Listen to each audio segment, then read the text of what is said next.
All right, so unit one talks about basic securities. So what is security? So in general, security is going to be anything that has a potential return and is never going to have a guarantee on that return. Okay, so some of those examples can be these: an intangible financial asset that may be bought, sold, or gifted between persons. It may be represented by a paper certificate or held in an electronic record. Okay, so right there it's talking about like bonds and that kind of stuff, because paper back then it was for bonds. Okay, now here talks about the legal definition. So in general for securities, all you gotta know is this definition right here. The 4 points here: an investment of money made into a common enterprise with the expectation of profit and through the efforts of a third party. So what could that third party be? Name any third party. Like Webull or Robinhood. Exactly, those are third parties. And don't forget us. Okay, now this right here are the different types of securities. We have here stocks, bonds, notes.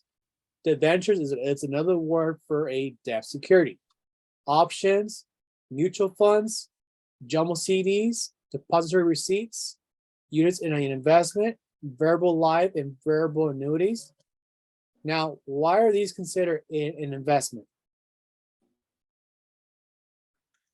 Because you need a securities license to sell these. Exactly. Okay, now that's pretty much there. Now, these are not going to be securities. So that's going to be cash and currency, fixed annuities, because it has a guarantee. So in general, if it has a guarantee portion, it's not an investment. Okay, so that's going to be like whole life, term, a personal residence, and don't forget commodities and future contracts. Okay, so on the exam, you might see on there cryptocurrency. Is cryptocurrency considered an investment? No. No. No. Why not? They're not regulated. Exactly. Right now, they're not regulated by the SEC. If they were regulated by the SEC, then at that point, it will be considered a security. But as of right now, it's not regulated. Maybe one day in the future it will. And if it does get regulated, I guarantee there's going to be a big switch in Bitcoin, cryptocurrency. It might even go down a lot more. Okay, here we go. So here it talks about the basic types of securities, and that's going to be stocks and bonds. That's the bread and butter of securities, stocks and bonds. Okay. So let's do the question here. Let me zoom in. All right, all the following are considered securities except U.S. minted gold coins. Let me get my pen. So which right here, is this right here considered a security or a commodity? Commodity. Commodity, okay. Common stock of XYZ Corp. Security. Security. Okay, and then 15 British pounds put contracts. Commodity. Put Security. contracts. Security. Treasury bonds. Security. Okay, so now the questions you're asking, all the following are considered securities except, so there should be A. Okay, another term for stocks and bonds is A. Equity and debt. There you go, easy. Which of the following is not a security that an investor would purchase? C. Common C. shares is security. There you go, Bitcoin. Ciao. Let's clear this out.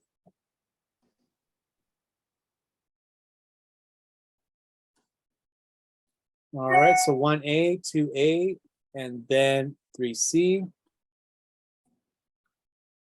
All right. So common stock's pretty simple. So the way that common stock works is that you buy a certain share of a company like Microsoft, Amazon, and it's going to give you a portion share of equity for that particular company. So that's going to be like Microsoft, Amazon, Tesla. They're all going to issue out stocks in the form of common stock. Okay, so as far as stocks, there's only two forms of stocks you can have, and that's going to be preferred stock and common stock. 90% of the time, it's going to be common stock. That's more common. Okay. Now, this right here, I'll be honest, you don't have to worry too much about this right here. What's authorized stock, issued stock, but you should definitely read through it and kind of understand what it is. Okay, and an issued stock pretty much means is that stock that has been sold to investors. Okay. Outstanding stock, what do you think by not even reading it? What do you think it means? Stock that is out there that's like you could buy it already. Right. Pretty much, yeah. All List- right, we got Stock Huh? that's listed. that's pretty much what it means, yeah. Okay. Now, as far as the types of common stock, I don't know why the book brings out here where they talk about like large cap stocks, mid cap stocks, small cap stocks. Because when I took the exam, this was not on the exam. But if they were to ask you about it, large cap stocks, it's pretty much going to be big companies. So when you think large cap, who do you think about? Tesla. Tesla, right? Maybe. But more than likely, it's getting Microsoft. Because Microsoft is considered a large cap. These can be rapidly growing technology companies or big, long established firms. These tend to be company names you've heard of. Large cap companies have a long history of steady dividend payments, are often called blue chip stocks. So this right here, it might help you for a question on the exam. Blue chip stocks. Okay. And then right here you have the word mid cap stocks. Okay, is a company that is too large to be small, but is not too large, so between. They're not small, but they're not big, but they're medium. That's it. Okay, small cap, very small. And small caps are going to produce very little dividends. Okay, so as far as dividends, the ones that are going to give out more dividends are going to be large cap and mid cap company because they've been a bit longer here. It's like Microsoft, Coca-Cola, especially Coca-Cola, right? That one gives a lot of dividends. Okay. Now, small cap companies give very, very little dividends. They're barely starting now, and they're not as big to give that much money out. So if you go right on the internet, let's go here to Google. Small cap companies. So this right here are some of the small cap companies. It's too small. Examples. Genworth Financial, Kodak. Everybody knows Kodak, right? One for the photos. They're considered small cap. Rite Aid Corporation is considered small cap. Okay, and then penny stocks. Now, penny stocks are pretty easy to know. For it to be considered a penny stock, it has to sell on the market unlisted for $5 or less. So if it sells for $6, is it considered a penny stock? No. No, right? What about $3 a share? Yes. Yes. Okay. Now, are penny stocks considered very risky? Yes. Yes. And then why are they considered risky?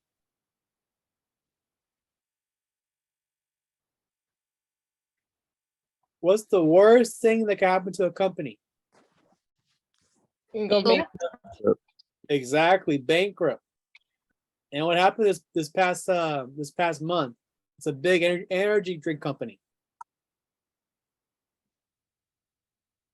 Bang, they went bankrupt. So if you have stock in, let's say penny stock in Bang, that means if you had $1,000 in that company, it is gone forever. You lost your money.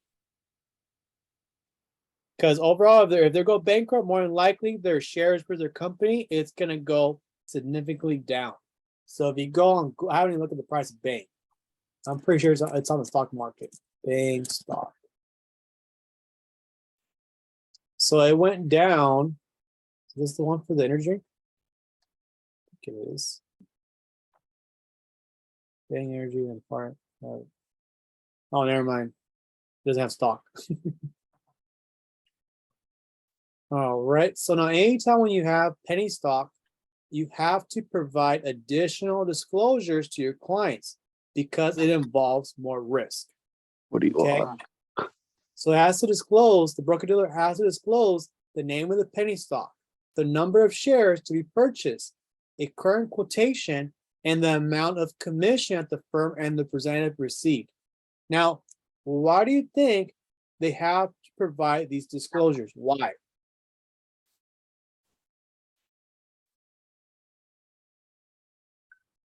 Think the big picture, big picture.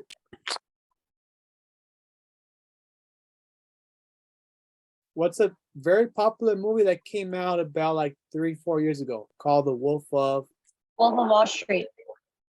Yep, and their business was based off penny stock. Yeah. They never disclosed any of the stuff on the call saying that, oh, this is a penny stock, this is the firm we're at, this is how much we're going to pay for commission, blah, blah. Right? So if you look at that, that is why they have those disclosures to prevent that from happening again. Because if you don't have rules in place, more than likely it's going to repeat again, history. Okay? Now, right here says established customers are exempt from the suitability statement requirement, but not from the disclosure requirements. So what does this mean here?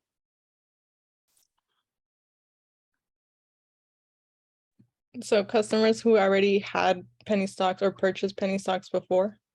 No, let's say like I have a company, right? My company sells stock. I also sell mutual funds, and I also now sell penny stocks. Now, let's say I meet this client a year ago and their risk level is aggressive, right? I already know in my system that their risk level is aggressive.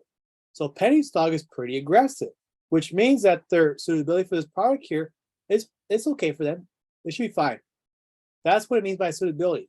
Because let's say it's a new client, you have no idea what the risk tolerance is. So let's say when you ask the questionnaire to the new client, they're very conservative. So no way in hell is penny stocks going to be a good recommendation for them. It's too aggressive. Okay, so that's what that means there. Is that we have to ensure the products that we give to our clients are suitable. If that relationship doesn't exist, then we have to ensure we do the proper paperwork to make sure it's properly suitable for that client. If not, then that client can literally sue us and whatnot, saying that they never told me this and whatnot. Okay. So here it says, established customer is someone who has held an account with the broker-dealer for at least 1 year, has made a deposit of funds or securities, has made at least 3 penny stock purchases of different issuers on different days. Okay. Here it is. The provisions of penny stocks rules apply to solicited transactions such as those that might occur during a cold call. Unsolicited transactions, those not recommended by the broker-dealer or the registered representative, are exempt from these rules on suitability and disclosure. Okay? So what does that mean as me as a broker-dealer? What does that mean?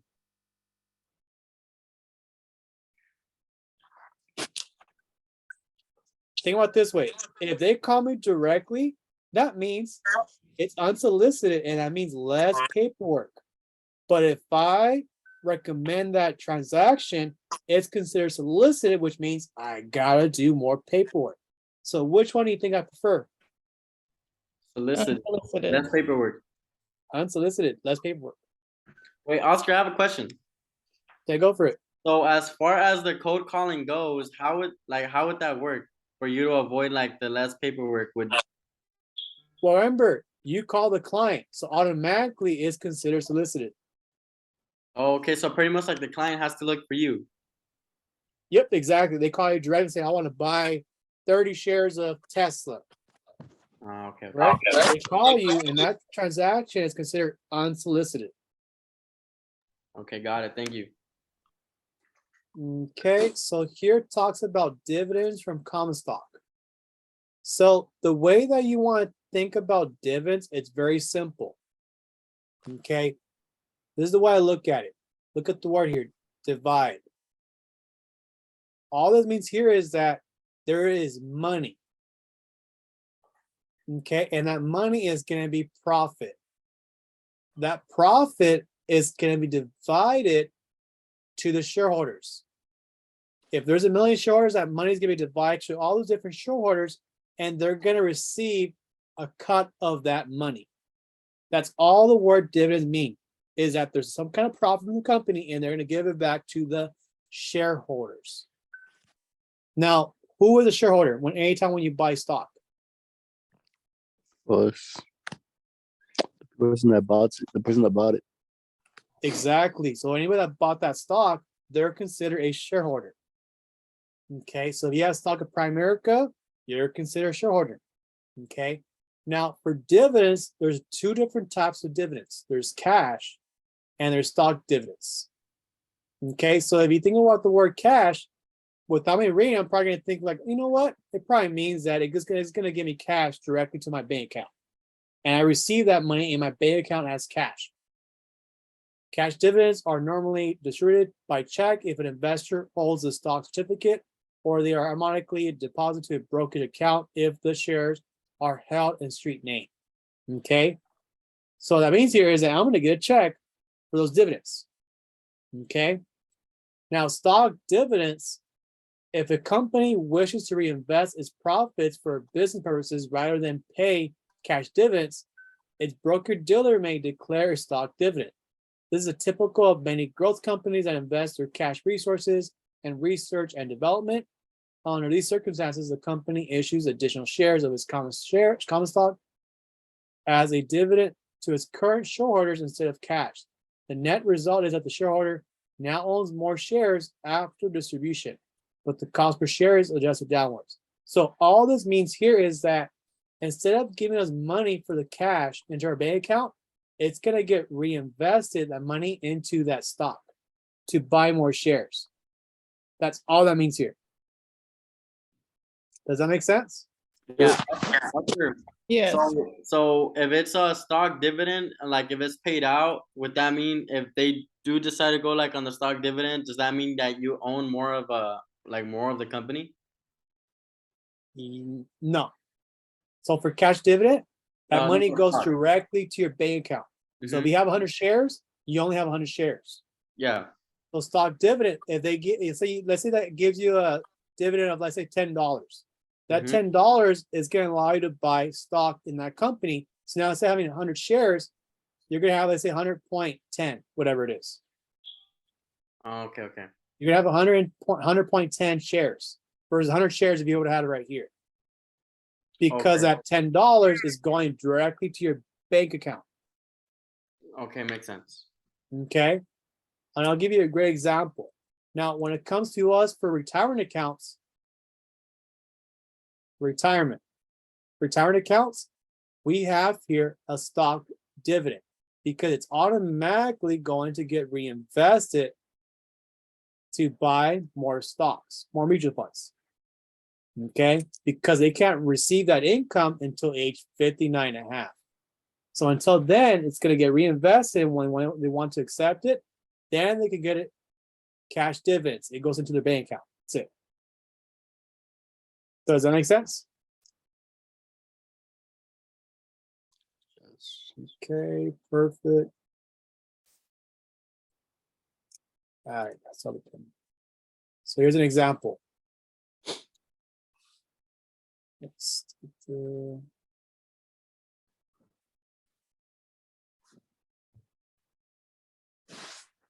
All right, an investor buys 200 shares of XYZ at $60 per share for a total cost of $12,000. Like, how you get $12,000? You literally just times this times this. Okay, so you get 12 and add 3 zeros, bam, bam, bam. There you go, 12,000. Or to declare and pay a 20% stock dividend. Okay, the investor will now have a total of 240 shares. So 200 shares times 20% equals 40 additional shares. Okay, dividing 12,000 by 240 shares results in a new cost basis of $50 per share. In this light, when the shares are later sold, the investor will list $50 per share as a cost. The difference between the cost and the sell price will be the investor's gain or loss per share. Okay, so right here, they're giving all these big words, mumbo jumbo, but it's pretty simple. Let me go back here. Da-da-da. So basically, the shares that are given to them aren't worth as much as the original ones that they bought. Yep, it's gonna be less.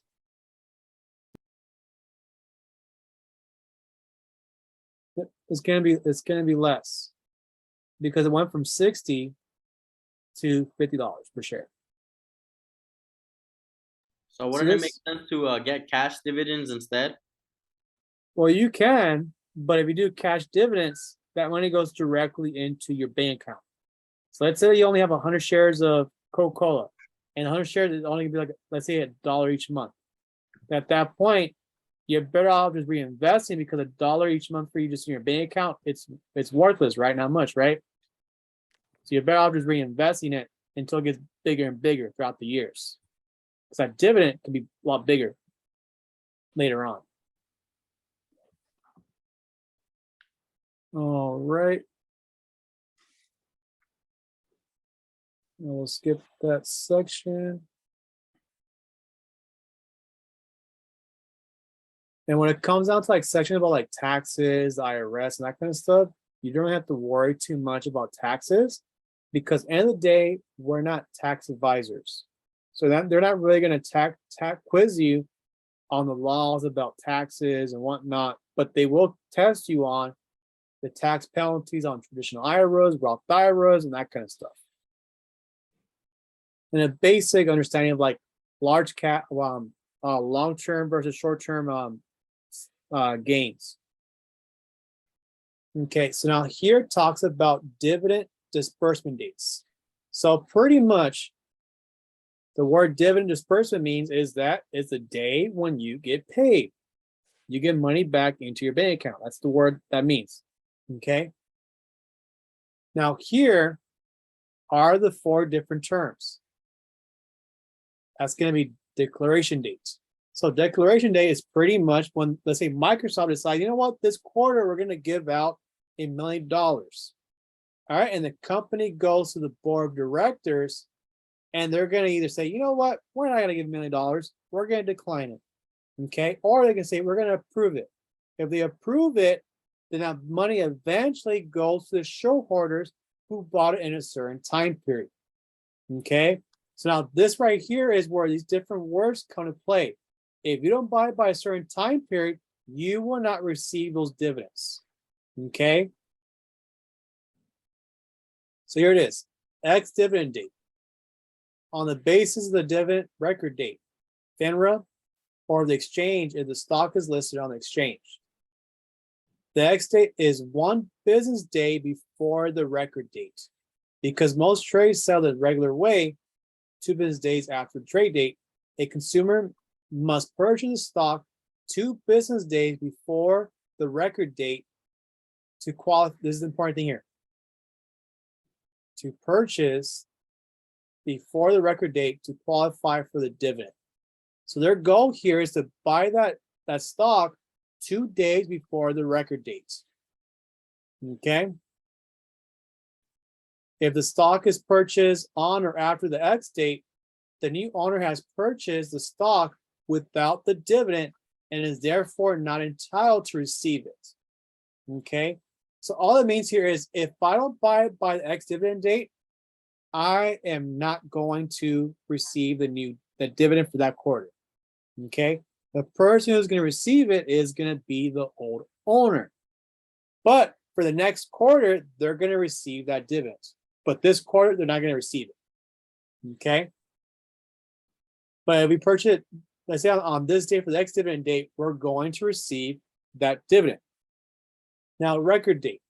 The stockholder of the on record receives the dividend distribution. So this is the day they're going to get paid. Okay, and then payable date. On the payable date, the dividend disbursing agent sends dividend checks to all stockholders whose names appear on the books as owners. Investors are taxed by the tax year the dividend is paid. Okay, so once again, you can't get rid of taxes. Whatever year you receive that money, let's say in 2022, you receive that money. That's the year you're going to get taxed on that money. Oh, shoot, my laptop about that. There it is. Any questions?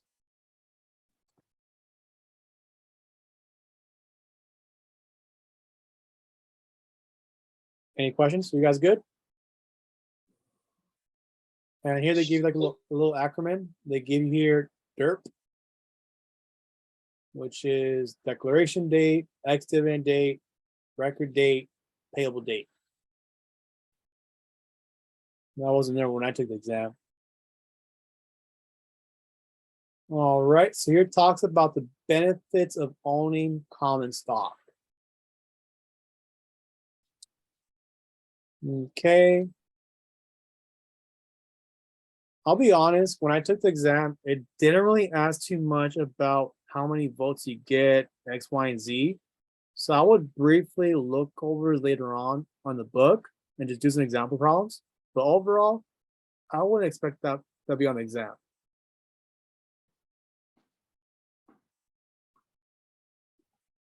And there's like a little table to here. There it is. Here it is. So right here talks about the benefits. Here it is. Growth, which is capital gains. So it has a potential for capital appreciation over the years. And it's in a way to keep up with inflation. Because inflation went up this past year about 9%. Now, income. The income is going to be in the form of dividends. It could have the potential for dividends. And then limited liability. If the company goes bankrupt, you're not going to be placed on the hook for that company to go bankrupt. If they go bankrupt, you're not going to be on the hook for paying back the debt they lost, whatever it is. So if you only invested $5,000 in that stock, you only lose that $5,000. You won't lose more than what you actually invested. And then this is the reason why you're going to have common stock in your portfolio is going to be potential capital appreciation, income from dividends, hedge against inflation. Now, this right here are the risks of owning common stock. The first one here is going to be market risk. The market can go either up or down. It's volatile. It can go up and down. Okay, and then decrease or no dividend income. Remember, dividends are determined by the board of directors. If they say that there's no dividends this quarter, there's no dividends. Okay, and then low priority at dissolution. All that means is the company goes bankrupt, you're gonna be the last person to get paid out. And 9% of the time, you're never gonna get your money back. Okay, so here it talks about this quiz here. All right, so number one, which of the following would most likely require shareholder approval? Declaring a dividend. Do you guys think it's this one here? No, And why not? Take a wild guess. that's for the board of directors to approve. Exactly. So it will never be the shareholders. Why? You look here, dividend, shareholder, right? So that looks to me like a conflict of interest. And then firing the CEO, hiring a new CFO, changing the corporation's name? I go with D. D, okay, you guys agree on D? Yeah. All right, 2. All big company, a New York Stock Exchange listed manufacturer of large objects, has declared a 50-cent share dividend payable next month. All big also has options available for trade. The actual ex-dividend date will be declared by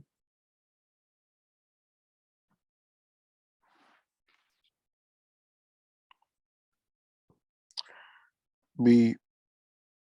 B. Yep, remember, it should be declared by the exchange or FINRA. So it looks to me like it should be B. Okay, so 3, which of the following securities will likely provide the greatest potential for capital appreciation? Preferred stock, U.S. Treasury strip, common stock, a convertible bond.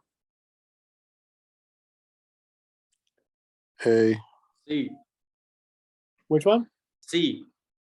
C. There you go. A is Because for 100% like, of the time it's gonna be common stock. A is for so- like conservative, huh? Yep, it's tied to a bond. Alright, go. Okay, and this is considered like a debt security, like very safe, so it should be like low return. And debt security, very low return too.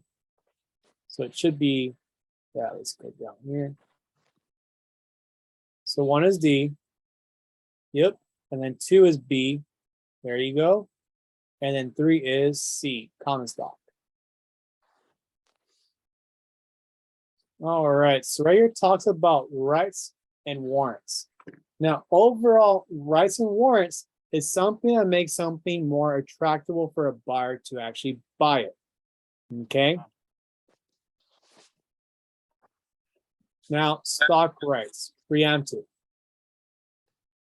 Okay.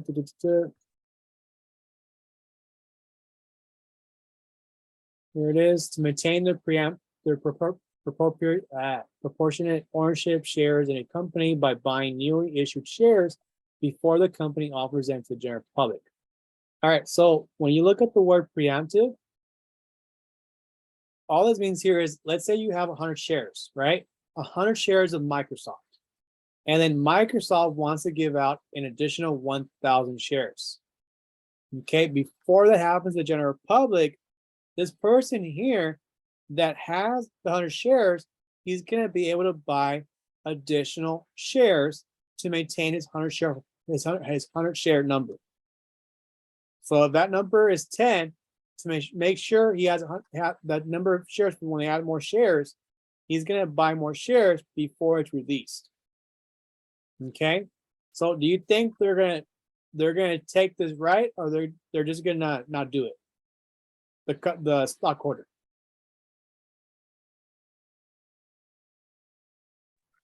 You're gonna take it? They're gonna take it. If they don't take it, they're walking away from money. But Oscar, what if all the stockholders agree? Say they give out like 1,000 more shares, and all the stockholders agree to hold the same like percentage with like the extra. There will be no more shares to give out. There'll still be more shares to give out. It'll be a limited number, but it'll be fine. Okay. All right, perfect.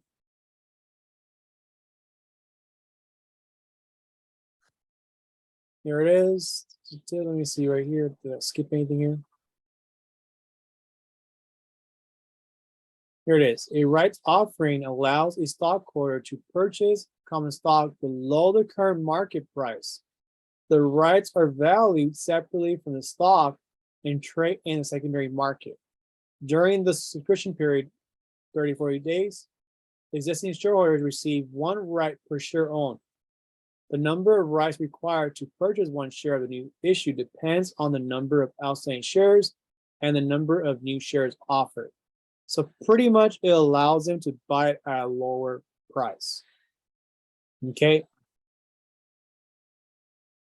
And then a stock who receives a rights may exercise the right to buy stocks by signing the right certificate and a check, sell the rights and profit from the market value, let the rights expire, which more than likely they're not going to do because they're literally losing money when they do that. Okay, and then here are warrants. So warrants, the way you want to think like a warranty. Warranty like for maybe 1-2 years for a certain product. So this warrant, it's going to allow you to buy that particular stock in the near future. It could be a year from now, 2 years from now, 5 years from now, 10 years from now. Here it is. It grants its owners the right to purchase securities from the issuer at a specified price, normally higher than the current market price at the time the warrants are issued, and at some time in the future. So that could be, let's say the current price right now is $80 for Microsoft, and then your warrant says $100. So you're going to be able to buy those stocks at $100 per share. Okay, it's usually a long-term instrument that gives the investor the option of buying shares at a later date. Okay. Warrants are usually offered to the public as sweeteners in connection with other securities, such as debt instruments or preferred stock, to make those securities more attractive. Such offerings are often bundled as units. Okay. So at the end of the day, the main difference between warrants and rights is that rights are very short term and you can buy it at a lower price than what it's currently selling for. Okay. And then warrants, it's more long term. Okay. And it's going to be sold at a higher price than it is currently. Okay. Any questions so far?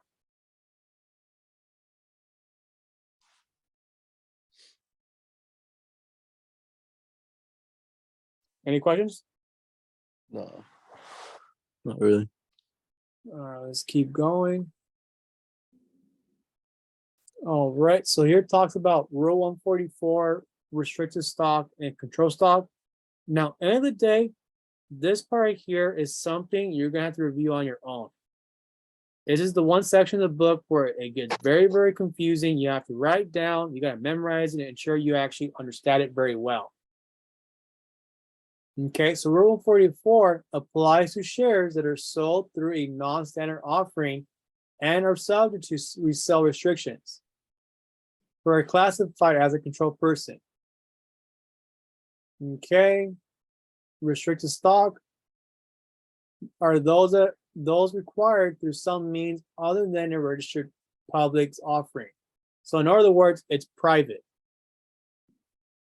And it's something you're going to see with like very big institutions, and it's not something that the average Joe's can be able to get. Okay, so now this right here, there used to be like a little table to kind of like cheat your way through it. I don't think they have it in this version of the book, but it is right. It's on my little it's on the Word document that I took notes on. Let me show you guys. Dropbox notes. There it is. Let's go here. Let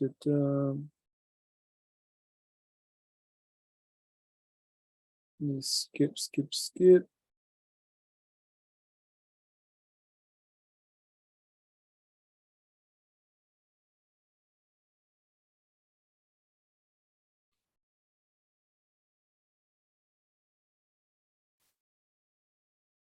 Okay, so that's that.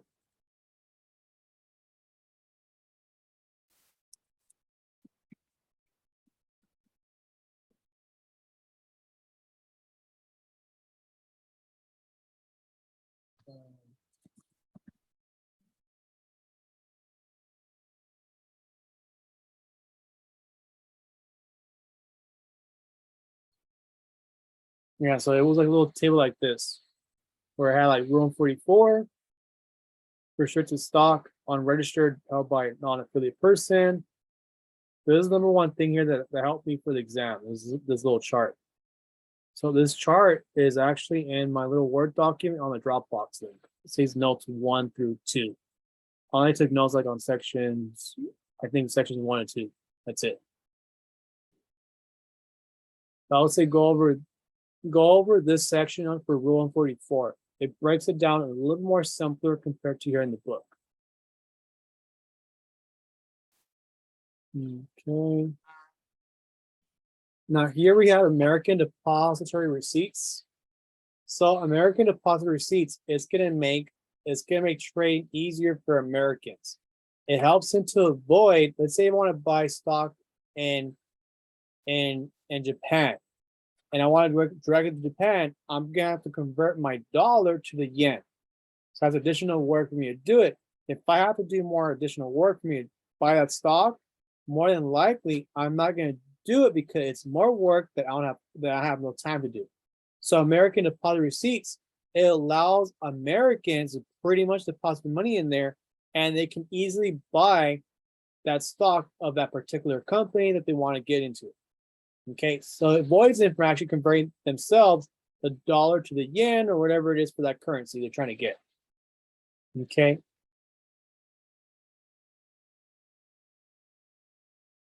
Okay, so here it talks about taxation. Dividends paid to a U.S. investor may be subject to withholding tax by the home country of the underlying foreign stock issuer. Not only that, but the U.S., because the U.S. wants part of that, all those taxes too. All right, now here it talks about currency and political risk. Now, currency is that pretty much the value of the yen can be either increased or lower compared to the dollar today. So if it's lower, your money is going to be more than likely be worthless. Okay. Now here it talks about political risk. Let's say there's a war in that country, then that's considered political risk, which means that your investment is going to do pretty bad. Now you think about it, name one country right now that's going through a political risk right now. Russia. Yep, Russia, Ukraine, those countries right now, they're going through that. Okay. And then here you have preferred stock. So at the end of the day, preferred stock, it is very, very similar to common stock, except that preferred stock, it is tied to a bond. Okay. And that's why preferred stock is going to be referred in the words of par value. Where is it at?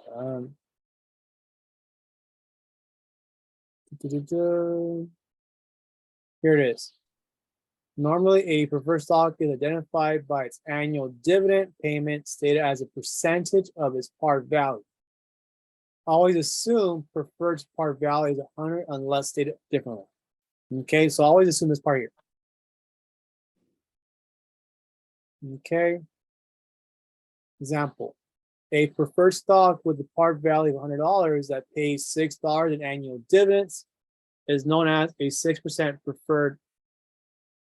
Okay, the dividend of a preferred stock with no par value is stated as a $6 no par deferred, no par preferred. Here it is. Preferred stockholders generally have no voting rights, nor do they have preemptive rights. With few exceptions, the right to vote for board directors. Okay. Now, what's one benefit of preferred stock is that when it comes down to liquidation, bankruptcies, they're before common stock. Okay. Here it talks about the benefits of owning preferred stock. Although preferred stock does not typically have the same growth potential as common stock, and why does it have the same growth potential? Why doesn't it have the same growth potential? More conservative. Yep, it's more conservative because of why? Because it's attached to a bond. There you go. Okay, so here it talks about dividend preference. When the board of directors declares dividends, owners of preferred shares must be paid before any payment to common shareholders. That's a plus right here, is that anytime when they declare dividends, it's gonna go first to the people that have the preferred shares, and then it's gonna go to common stockholders. Okay, so that's that. Bum, bum, bum. Now here it talks about the risk of owning preferred stock. Okay, so purchasing power risk is that it can go lower with inflation. Interest rate sensitivity. They have an inverse relationship to interest rates. That's it.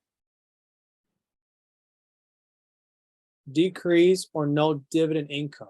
Is that pretty much the company can say, yes, we're going to give out dividends, or no, we're not going to. And prior dissolution. They're still second to last when it comes to getting paid and the company goes bankrupt.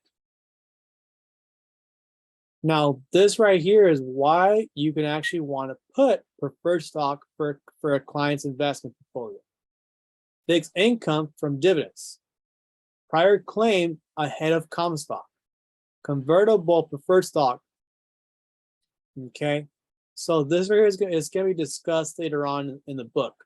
It pretty much allows you to convert your preferred stock into shares of common stock. Would that mean, instead of being a bond, you're gonna like start investing into like a more aggressive account? Yep. So common stock.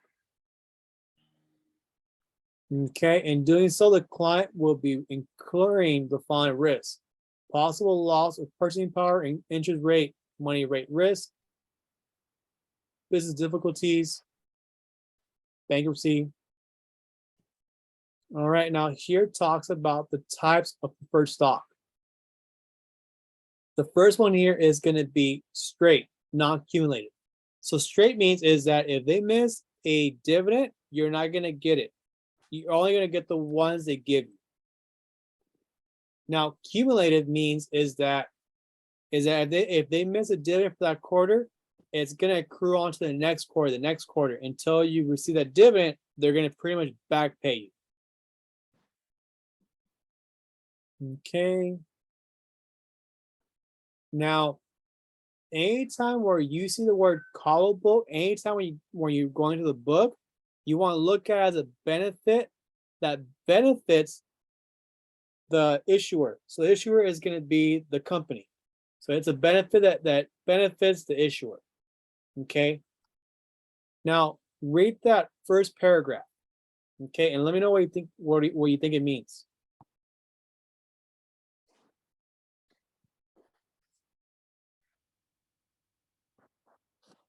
Chicken.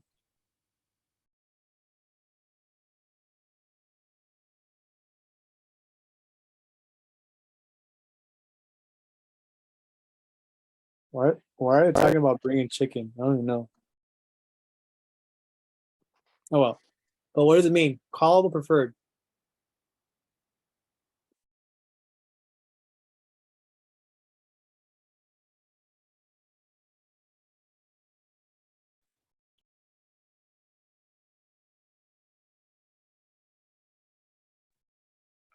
Could it mean, it's like if you're investing into a company and then they're trying to like minimize the profits that they get in a way? Am I wrong? You're kind of there, but the way you want to think about it is this.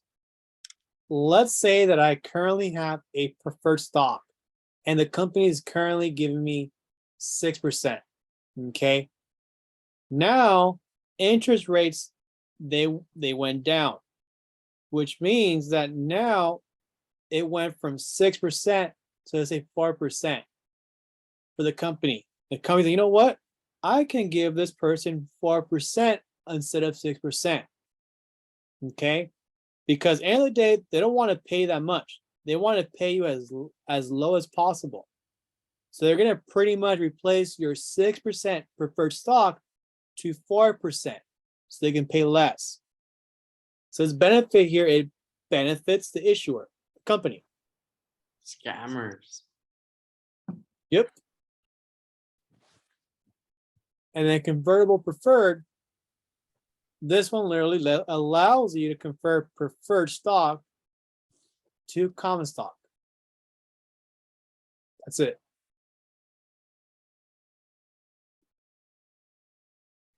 Okay. I'm like pretty much giving you guys a cliff notes, but obviously you guys should be reading. Okay, so adjustable rate preferred. So when you think about the word adjustable rate preferred, what do you think that does?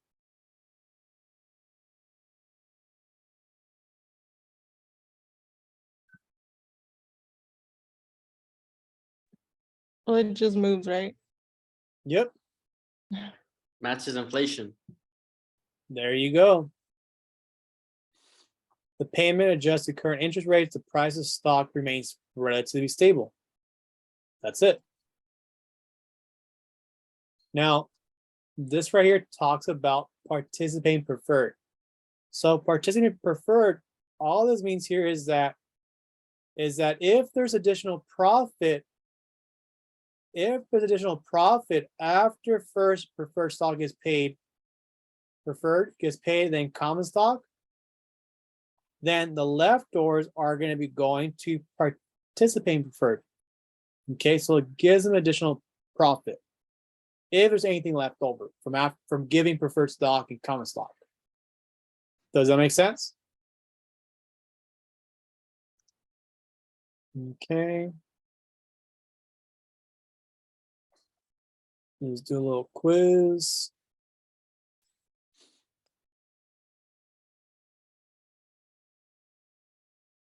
All right, number one. Your client holds ADRs of Daikin Motors and automotive manufacturer based in Asia. All the following are true about the position, except they will receive dividends in US dollars. The securities may be traded in US markets. They have the same voting rights as an owner of common stock. They have the right to request the underlying common shares to be issued to them directly.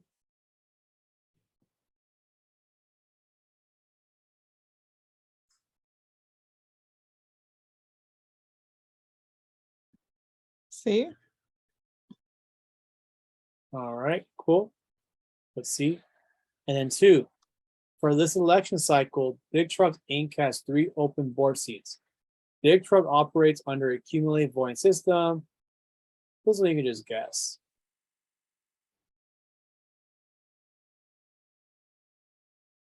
Okay. The customer owns 300% preferred shares of Big Trucks. He has B. no voting right. Okay. And 3, RST Corporation has both common stock and 100 par value 4%.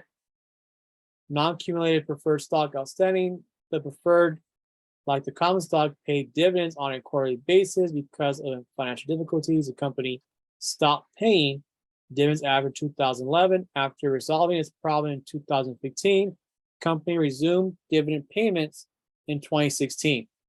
Before paying the first quarterly common stock dividend that year, the company would have to pay a quarterly dividend to the preferred stockholders of, let's see,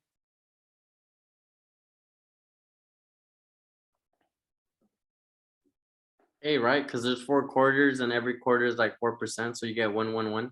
you sure? Yeah, Right here says non-cumulative. but the par value is it's 100 and you're doing it at 4%, and there's 4 quarters, so each quarter gets like 1%. You sure? I mean, anyone else? I'm sure, but All right, so the key thing here is non-cumulative, right? So we're not gonna be responsible for anything that happened between 2011 to 2015. The company resumed dividend payments in 2016. Okay. So it's kind of like a bond where it's given once a year. So if anything, it should be the $100 times 4. So it should be what? 4. So it should be. I think it's once per year. Can't remember. Also, can you So- explain that one more time, please? Which one? The third one. The third one? It just Uh-huh. pretty much you're only looking at the last year. Wait, Oscar, then it'd be A. It's V, bro. Sure, no, it's A. Would it be A because you break it down into the 4? Yeah, you break it down to 4 because it's There like you go. for a year. There you go. Come on, Yeah. Oscar. It's Come 10 on, o'clock. Oscar. I want it 4:30. I'm on my game. All right. I'm gonna pass Cool. chapter 1, no cap. If it's on chapter 1, security. All right, cool. We're done already here. Let's do a quick quiz. Let's go here.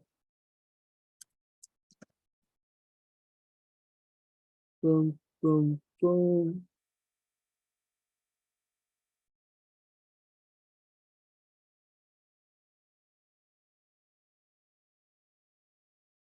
Let's go here.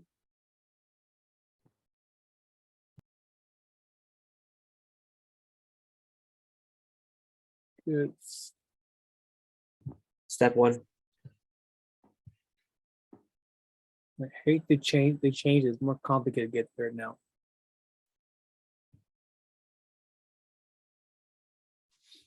I think I already have it. Let's see.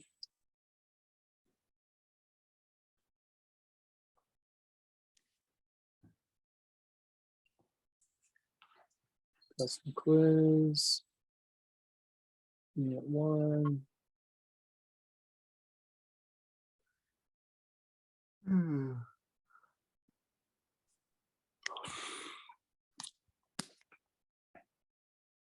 All right, cool. So penny stocks.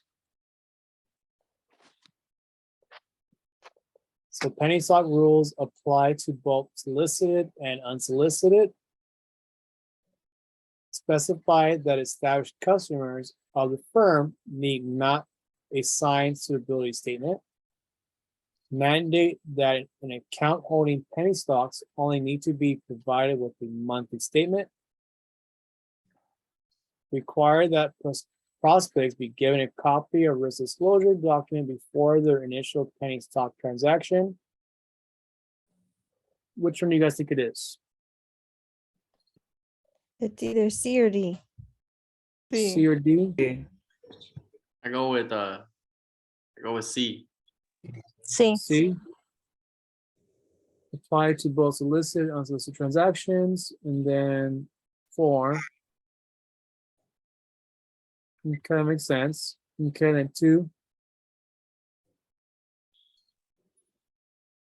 I think it's C. You think it's C? Okay, let's see. I think it's D, but let's put C.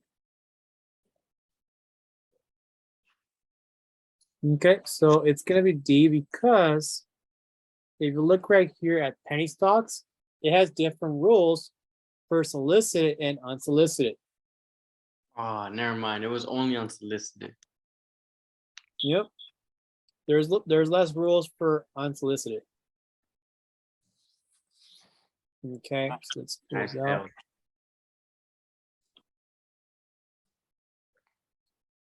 All right, a shareholder feels strongly about some of the issues to be voted on the next shareholder meeting, but is unable to attend. Which of the following is true? see, D. You think it's C? C. There it is, proxy.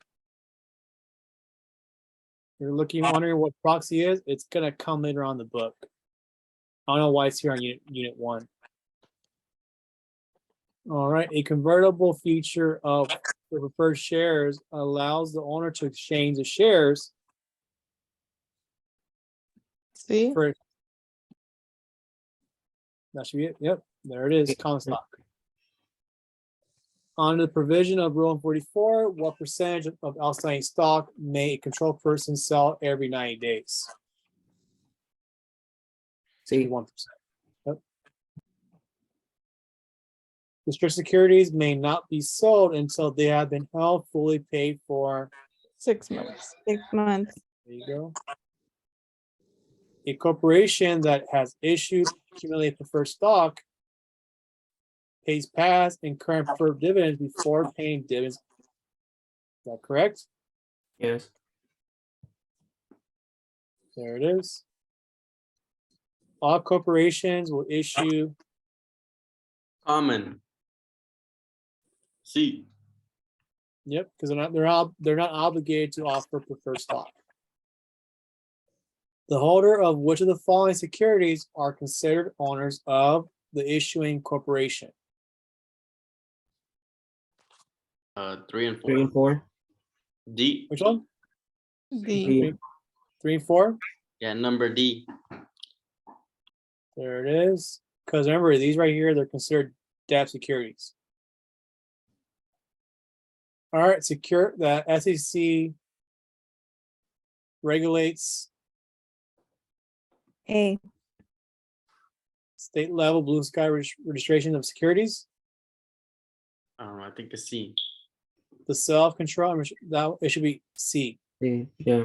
Because Rule 44 talks about control and restrict securities. It should be C more than likely. All right, which of the following statements is correct concerning pricing of American deposit receipts?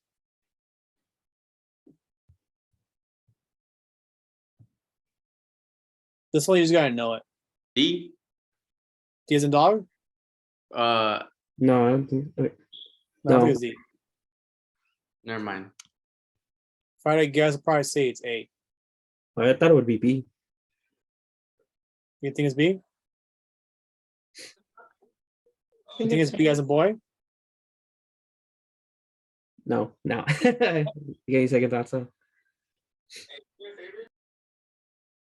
There it is. This one, once again, it's something you just gotta know. Is it because like currencies are changing like every day?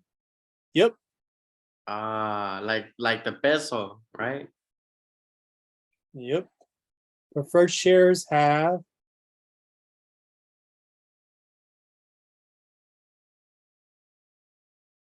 Remember, what is preferred shares tied to? Bonds. So look for something very similar to a bond. So debt securities. So it's either B or D. There it is. Wait, I wasn't. Child. All right, before effecting an initial penny stock transaction for a new customer, the registered representative must do all the following except obtain a signed suitability statement for the customer, confirm that a margin account has been established. Does that make sense? No. Okay, so that was an option. Obtain a signed risk disclosure. Okay, that sounds right. Confirm whether the person is an established customer. That sounds right. Anything probably B. Because margin account and penny stocks are completely two different things. An investor having no affiliation with CDS company has just purchased shares that were sold to subject Rule 44. The investor must. So the key thing here is no affiliation. You go to Rule 44. So if you go to that.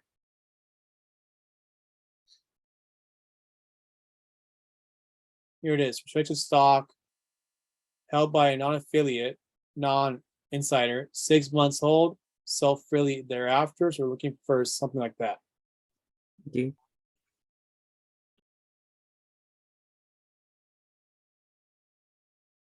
Which one was this one?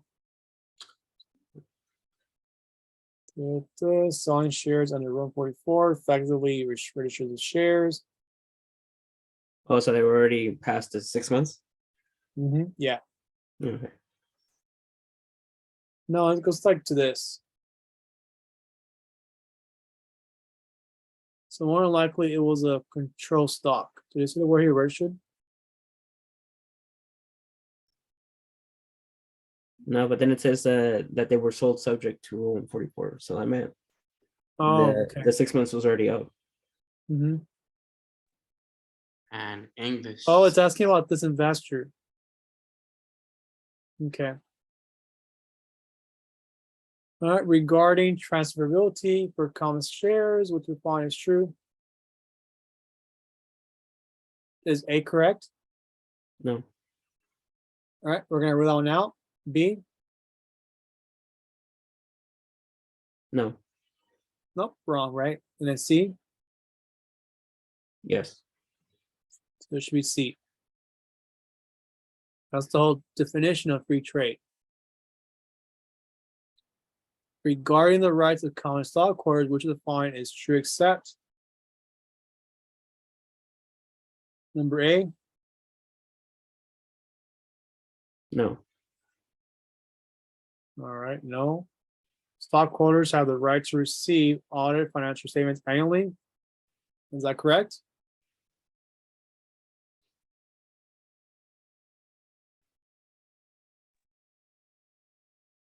pretty sure it is. All right, that's an option. It looks like it's probably right. Then C, I think it's C, right? Cause that'll be like up to the board of directors. No, because so C is, you C can is be like a correct. manager to still hold stock. Wait, I think So I'm let's say reading- that you're a stockholder, right? And you're like, you know what? I'm gonna go into work today in Tesla. Yeah, I'm gonna call the shots. They can't do that. So this is true. Stockholders have a limited right to examine the minutes of meetings held by the board of directors. That's true. So if anything, it's probably A.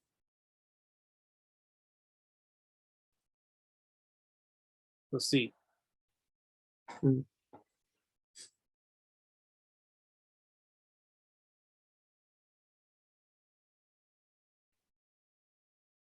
I was What was the right. question asking for? Except This finding was a little tricky. All right, Mr. Smith bought an American deposit receipt and a French company at $13 and recently sold the shares for $24. How would this trading profit be taxed? A is not right. They're gonna want taxes. The profit is taxed Is as it income. B? Which one? B? Is it B? B as a boy? Yeah. Okay. There it is.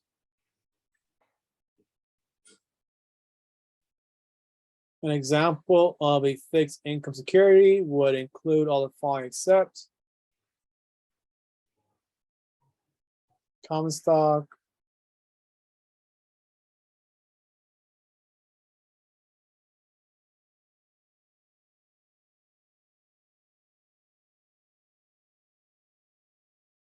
Is it A? I think it's A. you think it's A? A. no, because it says except. I would say B. You think it's B? Because dividends guaranteed for common stock? Nope. So more than likely it's gonna be any of these debt securities.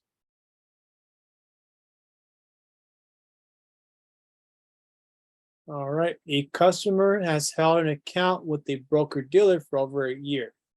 All right, so 1 year. A representative associated with the firm recommends the purchase of an unlisted security train at $3.50. What documentation, if any, is required prior to the trade? I think it's B. Okay. Which one?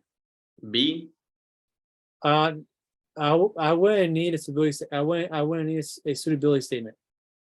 He's been with the company for over a year. So if anything, I'm thinking A. Oh, B. Huh? Yeah, a disclosure statement? Mm-hmm. A. Yeah.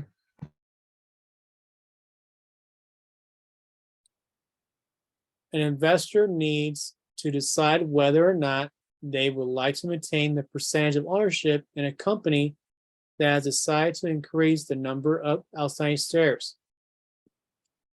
Which of the following is best description of what is taking place?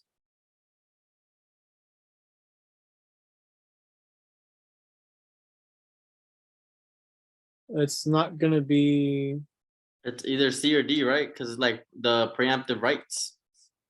there it is, preemptive right. See, See?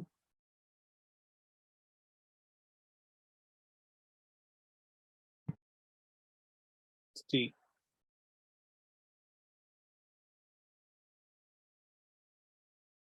For those owning Why, preferred, why was it D?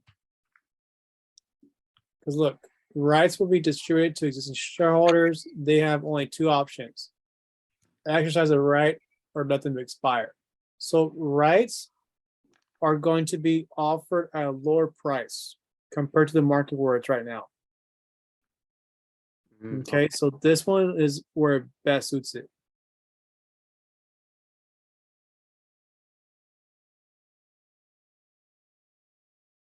All right, perfect. For those owning preferred classes of stock, priority of assets dissolution refers to. So dissolution means pretty much bankruptcy.